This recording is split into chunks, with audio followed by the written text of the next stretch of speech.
Hello my friends, आप सुन रहे हैं हमारी कहानी एक हसीना थी एक दीवाना था एपिसोड 23। तो चलिए कहानी को आगे बढ़ाते हैं और जानते हैं क्या हुआ। झील की बातें सुनकर राजवीर कुछ नहीं बोलता। वो एकटक झील को ही देख रहा था।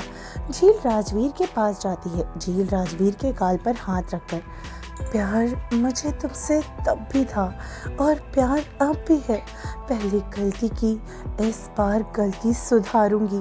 तुम्हारी जान का वादा है तुमसे वीर कि ये झील हर बेवफाई का हिसाब चुकाएगी। राजवीर झील की कमर पर हाथ रखकर, प्यार है, जानती हो ना जान, एक बार मुझे अपनाया तो इस बार तुम्हें कहीं जाने नहीं दूंगा मैं।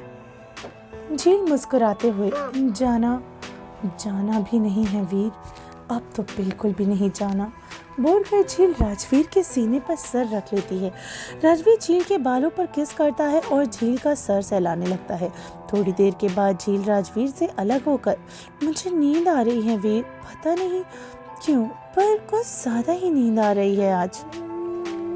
राजवीर झील को गोद में उठाकर, आज रात की बात है जान, कल से ये प्रॉब्लम खत्म हो जाएगी, बोलकर राजवीर झील को बेड पर लिटा देता है। बेड पर लेटकर झील राजवीर को देखती है। राजवीर झील का सर सहलाते हुए, आंखें बंद जान, राजवीर के कहते ही झील अपनी आंखें बंद कर लेती है।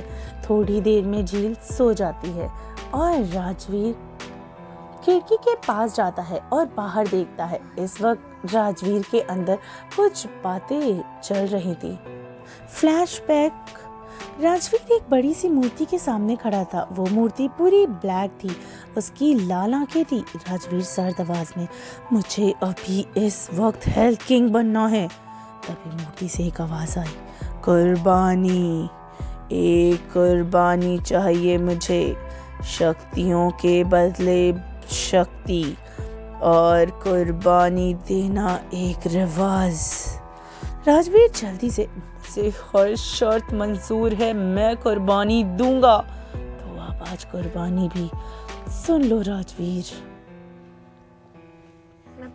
वो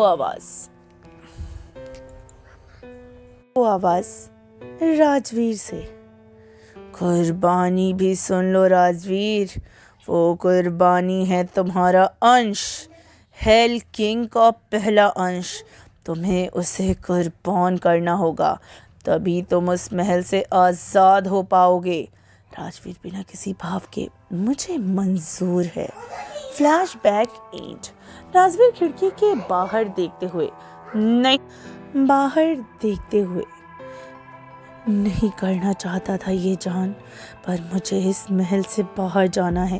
ये महल तुम्हारी और मेरी दुनिया है, पर इस महल के बाहर एक अलग खेल चल रहा है। उस खेल में उतरने के लिए मुझे इस महल से निकलना है, बोलकर राजवीर मुड़कर झील को देखता है। राजवीर झील के पास जाकर बेड पे लेट जाता है और झील को अपनी बाहों में भर लेता है। अगली ही सुबह झील की आंख खुलती है। वो उठकर बैठ जाती है। झील की नजर साइड में जाती है जहाँ उसके लिए कपड़े रखे हुए थे। झील बेड से खड़ी होकर कपड़े उठाती और वॉशरूम की तरफ चली जाती। दूसरी तरफ नूर घर से बाहर खड़ी थी और अंगद का वेट कर रही थी। नूर टाइम देखते हुए, ये कहाँ रह गया यार, अगर 2 मिनट में नहीं आया ना तो मैं जा रही हूँ। नूर ने कहा ही था कि तभी उसके सामने एक बाइक आकर रुकी। नूर हैरानी से, अंगद तुम और बाइक पर?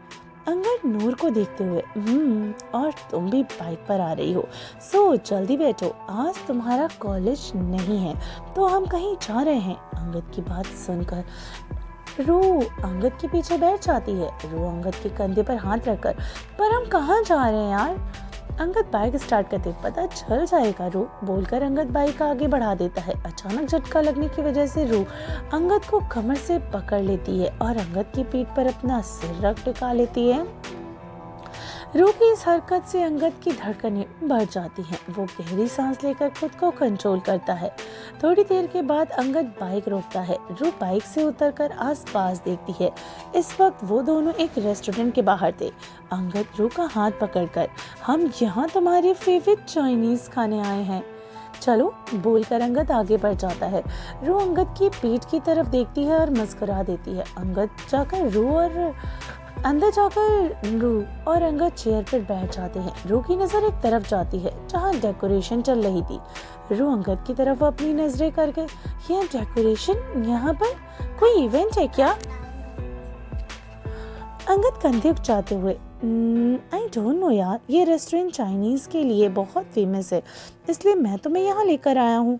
तभी एक वेटर आकर, सर वो डेकोरेशन इसलिए चल रही है क्योंकि 2 दिन के बाद मिस्टर रायचंद, इस रेस्टोरेंट के ओनर, इनफैक्ट ऐसे कई होटल्स और रेस्टोरेंट्स के चेन के ओनर इंडिया वापस आ रहे हैं, वो भी अपनी वाइफ के साथ। अंगद कुछ सोचते हुए, मिस्टर रायचंद, ये नाम सुना सुना सा है।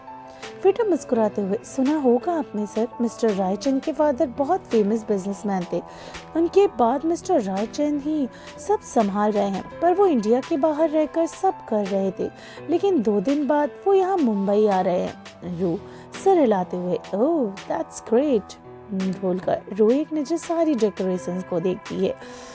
झील महल, रात का वक्त, आज रात का माहौल कुछ अजीब सा था।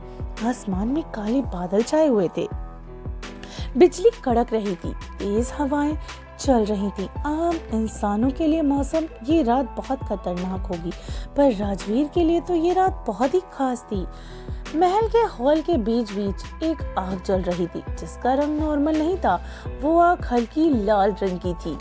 राजवीर खड़ा था और एकटक उस आग को घूर रहा था। अचानक राजवीर सीढ़ियों की तरफ देखता है जहां से झील आ रही थी। झील ने व्हाइट कलर का बहुत ही लूज सा नी से थोड़ा ऊपर ड्रेस पहन रखा था। झील राजवीर के सामने आती है। राजवीर झील को ऊपर से नीचे तक देखता है। राजवीर झील के गाल पे हाथ रखकर, तुम तैयार हो ना जान? झील अपनी पलकें झपकाते हुए, बताओ क्या करना है? झील की बात सुनकर राजवीर एक तरफ देखता है, झील उस तरफ देखती है। लीजा आ रही थी। लीजा आकर झील का हाथ पकड़कर उसे राजवीर से दूर करती है। झील और राजवीर एक दूसरे की आंखों में देख रहे थे। झील राजवीर से अपनी नजरें फेरती है और गहरी सांस लेती है। वो आज अपने वीर के लिए कुछ भी करने के लिए तैयार थी। क्या सच में झील अपने बच्चे को कुर्बान कर पाएगी राजवीर के लिए? और राजवीर क्या करेगा? आखिर क्या होने वाला है? और कौन है ये मिस्टर रायचंद, जिनका नाम अंगद को काफ़ी सुना सुना सा लग रहा है? जानते हैं कहानी के अगले एपिसोड में। सुनते रहिए हमारी ये कहानी और बने रहिए इस स्टोरी में, जिसका नाम है एक हसीना थी